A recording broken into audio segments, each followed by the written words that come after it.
Hello, welcome back to Mindful May. Today I'm working on a quilted vest with bias bound edges and a tie front. I'm going to do my best to walk you through how to make this through a self-drafting process, meaning I am not using a pattern. I'm going to use a t-shirt that I already have in my closet as a template and kind of work from there to make the end result of my vest. So I'm going to get into it.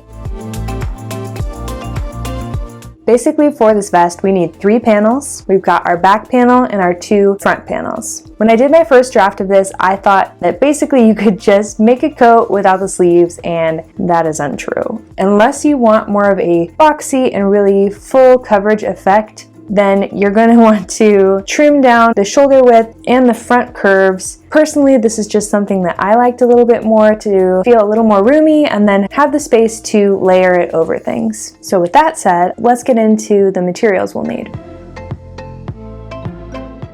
First and foremost, you need a quilt. I got this from my mother-in-law. She actually made it, so this is a super special project for me. You can use any kind of thick blanket for this project. Obviously, quilts are super in right now, so that's what I'm using. I grabbed a t-shirt from my closet. This is just a bit of an oversized shirt. We really don't need it for much, so any shirt that fits you pretty well should work for this. You'll need pins, of course, your cutting utensils, measuring tape, and then your bias binding for the edges. Here I'm using a 1/2 inch and a 1 inch binding. It's just because I didn't have enough of the 1/2 inch in that same color. If you want the same thickness for both the armholes and to go around the vest, then I would suggest getting 2 packets of 3 yards of bias tape. And then of course you need your coordinating thread. I have white for the quilted portion and then pink that matches my bias binding. Step 1 is to take your measurements. I'm starting with my pit to pit measurement. So this would be if you were wearing a t-shirt from one side seam to the other. My measurement is 22 inches. I'm going to divide that in half. So that's going to give me 11 inches wide for my front panels. Then taking the length of my vest, I did 19 inches. And then for my straps, I'm going to start with 3.5.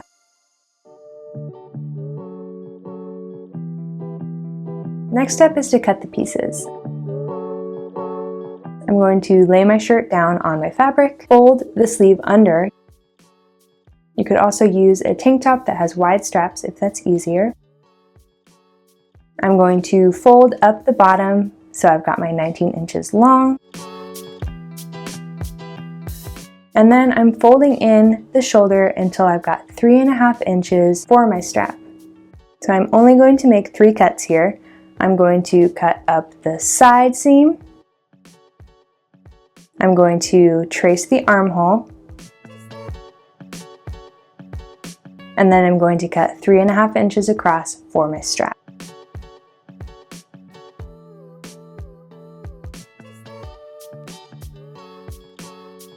Stopping here. And then placing down that 11-inch measurement that I took before. I'm going to start at the top shoulder, cut a curved edge to that 11-inch width, and then cut straight down from there. And then lastly, of course, cutting across the bottom. And here's my first panel. To make the second panel, you're just going to take your first panel, lay it good sides together, and cut the exact same thing out.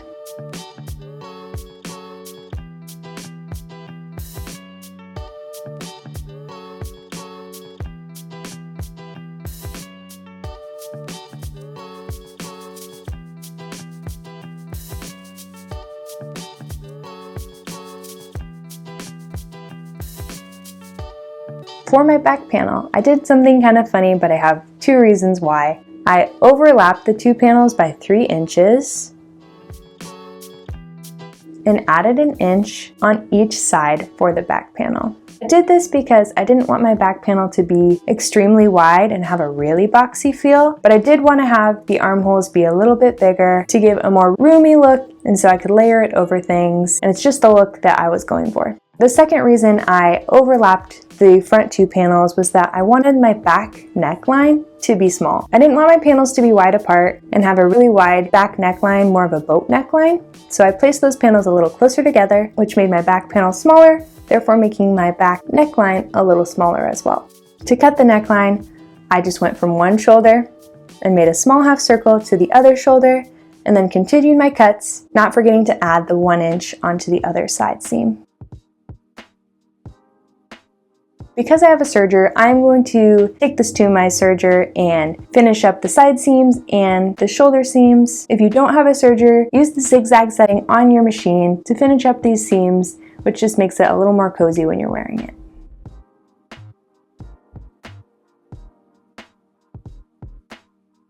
Next up, to attach it, this is the easiest part. You're going to place your back panel face up and your front two panels facing down and attach at the shoulder seams and the side seams.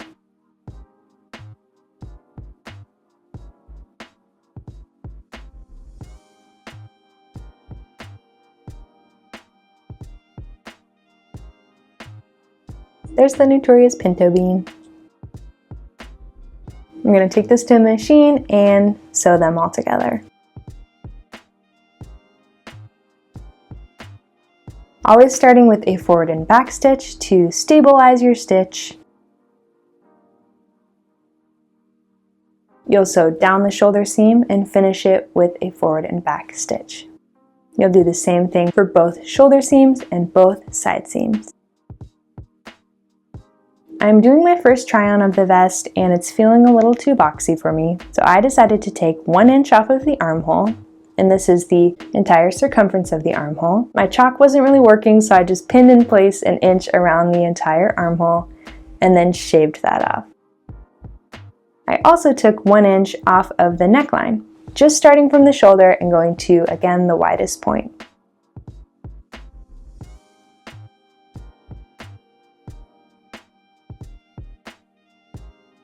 Now it's fitting a little more like the vest I had envisioned, but this is all up to personal preference, so play with it and keep shaving things off until you get it where you like it. Next, we're going to attach the binding. I'm starting with the armholes with my 1 inch binding. I'm going to fold under the first 1/4 inch of my bias binding and pin it in place.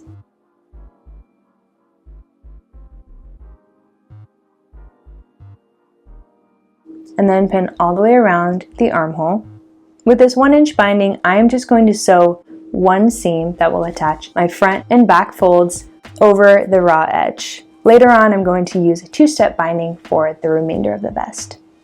Once we get to the end of the armhole, we're going to take our raw end, hold it in place, and then take the folded end and overlap it so it covers any raw edge. Pin that in place, and then we're going to take it to the machine.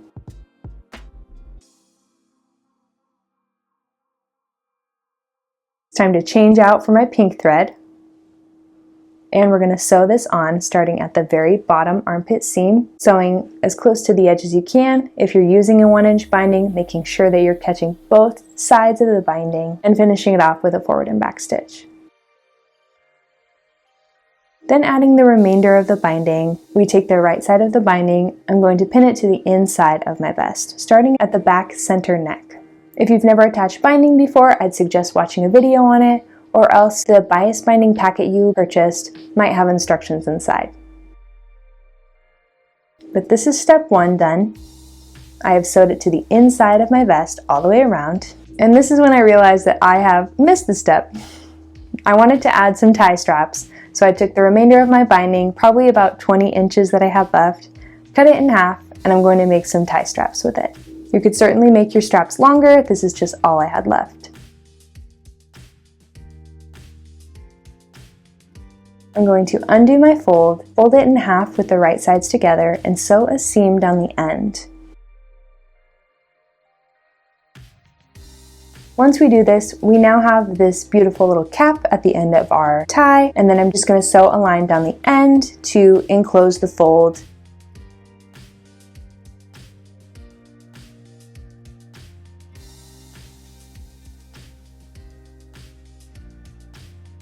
Moving on to step 2 of the binding, we're going to take the fold onto the good side of the vest and pin it all in place. This is where it's optional to add your ties. You can add it to the front of the vest. You would sew over this line, attach the tie, or you could sew it to the inside, which would have been done on step 1. So I'm going to pin this all around.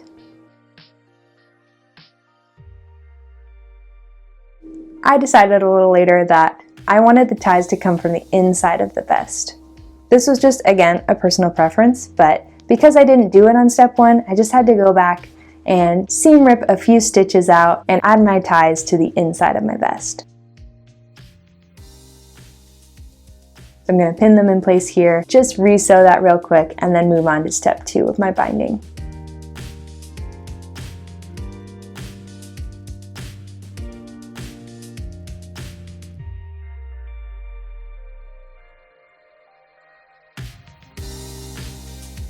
I'm going to sew the rest of my binding on.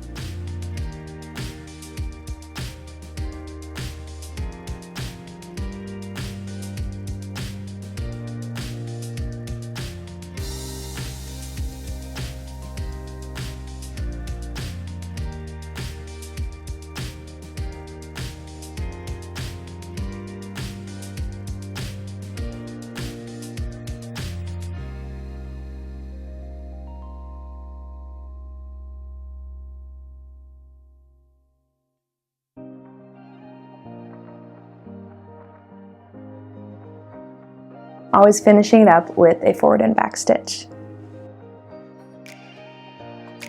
And then this baby's done.